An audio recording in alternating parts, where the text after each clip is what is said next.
मैं अपना हम क्या काम कर रहे हैं, कितनी मेहनत कर रहे हैं आपको बताऊंगा तो आपको शायद अच्छा नहीं लगेगा, आपको बुरा लगेगा, आप हम पर चिल्लाएंगी, बरसेंगी, न जाने नाना प्रकार की चीजें हमें कहेंगी। लेकिन मैं बता दूं, वो लोग जिन्हें 2014 में और 2019 में सातों सांसद देकर दिल्ली से मोदी जी की झोली में डाला था, भाजपा के सांसद वो नजर आते हैं दिल्ली में आपको? नगर निगम के भाजपा के पार्षद नजर आते हैं? उपराज्यपाल को सरकार का दर्जा दे दिया, मुख्यमंत्री की सारी शक्तियां छीन ली, वो उपराज्यपाल सड़कों पे धक्के खाता नजर आता है। अरविंद केजरीवाल और उनकी पूरी टीम सड़कों पे धक्के खाती 700 मीट्रिक टन की प्याज 350 मीट्रिक टन से बुझाती नजर आती है। और जब हम बताते हैं कि हम रात को 4 बजे तक काम कर रहे हैं तो आपको दर्द होता है। मैं आपको भी कहना चाहूंगा, संवेदनशील मसला है। नुपुर जी, तब तो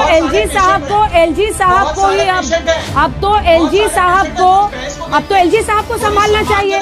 अब तो जब आप लोगों ने एलजी साहब को हेल्म ऑफ अफेयर्स में बिठा दिया है, तब तो नियम से तो नुपुर शर्मा, नियम से तो अब एलजी है ना, अब तो सारी जवाबदेही एलजी की होनी चाहिए। फिर समस्या इसलिए आ रही है कि दिल्ली में ऑक्सीजन की कुल मांग है 700 मीट्रिक टन, हमें दिया जा रहा है 350 मीट्रिक टन, यानी कि उसका आधा। अब 700 मीट्रिक टन की प्यास बुझाने के लिए हम 350 मीट्रिक टन का इस्तेमाल कर रहे हैं, तो कहीं ना कहीं एक सप्लाई का गैप तो है। और जो आप मेरे से सवाल पूछ रही थी अंजना जी कि ये समस्या ऐसा क्यों हो रही है कि 4 बजे ऑक्सीजन पहुंचानी पड़ रही है, 5 बजे पहुंचानी पड़ रही है, वो इसलिए हो रही है कि जब 700 मीट्रिक टन की जरूरत हो, हमारे पास 350 हो और सारे अस्पतालों की प्यास एक एक करके 350 मीट्रिक टन से बुझानी हो, तो सप्लाई चेन को रीएलोकेट करना पड़ता है इंटरनली इन आवर स्टेट। उसी की जद्दोजहद में दिन रात लगे। अब हम आपको बोलेंगे, अगर मैं आपको बोलूंगा कि मैं पिछली 5 रातों से 4 घंटे से भी ज्यादा, एक रात में 3 घंटे से भी ज्यादा नहीं सोया, और मुझे छोड़िए हमारे अफसर नहीं सोए, हमारे मंत्री नहीं सोए, तो आप हमारा मजाक उड़ाएंगे कि आप हमें जो मर्जी करिए। लेकिन हम लोग लगातार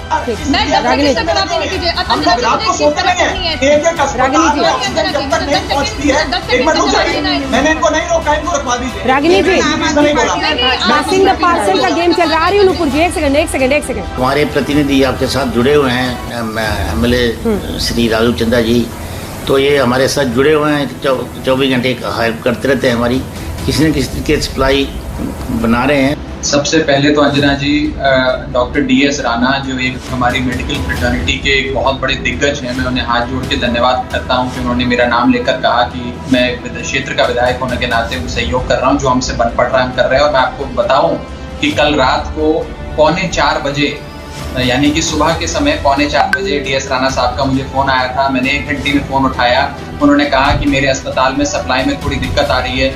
मैंने उसी समय दिल्ली सरकार के एक आला IAS अधिकारी को फोन किया, उनसे दरख्वास्त करी कि गंगाराम अस्पताल में वेंटिलेटर बंद हो जाएंगे अगर नहीं पहुंची सप्लाई सही समय पे, तो क्या आप सुनिश्चित करते हैं सप्लाई? तो उन्होंने कहा हाँ, हमने कंपनी वालों से बात करी, 45 मिनट में सप्लाई पहुंच जाएगी। 45 मिनट में सप्लाई पहुंच गई।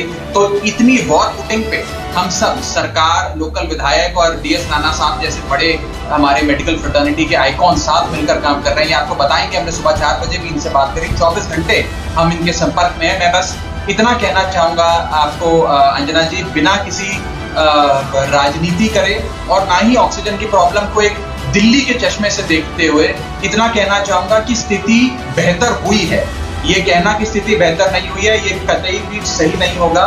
बीते कुछ दिनों से हमारी सरकार के अफसर, केंद्र सरकार के अफसर मिलकर बैठे, उन्होंने कई सारी जो परेशानियां आ रही थी, सप्लाई चेन के इश्यूज थे, सप्लाई के इश्यूज थे, क्वांटिटी रिलेटेड इश्यूज थे, फ्रीक्वेंसी रिलेटेड इश्यूज थे, उनको दूर किया है और अभी सप्लाई बेटर हुई है। मैं आपको बता दूं कि 490 मीट्रिक टन की जो कमिटमेंट थी केंद्र सरकार की, उसमें से 350 से 400 के बीच में मीट्रिक टन, 490 तक की दूरी अभी लंबी है। मुझे पूरा विश्वास है कि सब साथ मिलकर काम करेंगे तो ये समस्या हल हो जाएगी। आज भी हमने हाईकोर्ट में ये दलील रखी कि दिल्ली सरकार को आसपास के राज्यों से, हरियाणा, यूपी, राजस्थान, जिन राज्यों से हम घिरे हुए हैं, इन राज्यों से अगर गैस मुहैया कराई जाए तो ट्रैवल टाइम कम लगेगा। अभी भी हमें जो ऑक्सीजन आ रही है वो बंगाल और उड़ीसा जैसे दूर दराज राज्यों से आ रही है। मुझे लगता है कि केंद्र सरकार भी इसे सकारात्मक तौर पे देगी। और आखिरी चीज अंजना जी, ये जो ऑक्सीजन की समस्या है, इसे दिल्ली के चश्मे से अगर हम देखेंगे तो कहीं ना कहीं सही नहीं होगा। मैं आपको बता दूं, 4 दिन पहले अमृतसर के एक प्राइवेट अस्पताल में 6 लोग मरे।